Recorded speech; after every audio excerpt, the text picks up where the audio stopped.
understanding investment profiles and risk tolerance. If you choose a diet that you can't digest, you run into problems. The same goes for mutual fund investments. Not every mutual fund matches your risk appetite.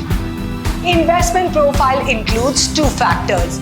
One is risk tolerance, which is your emotional willingness to take the risk.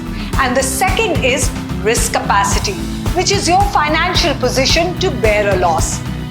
To choose the right mutual fund, it's important to assess your investment profile.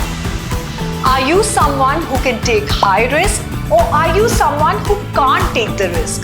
HDFC Bank's SmartWealth app can help you find the answer. You can choose from predefined investment profiles or answer a few questions to get a suggested profile. With an investment profiling set, make your investments work for you. Watch the next video to know how to track your order status and how to view order history.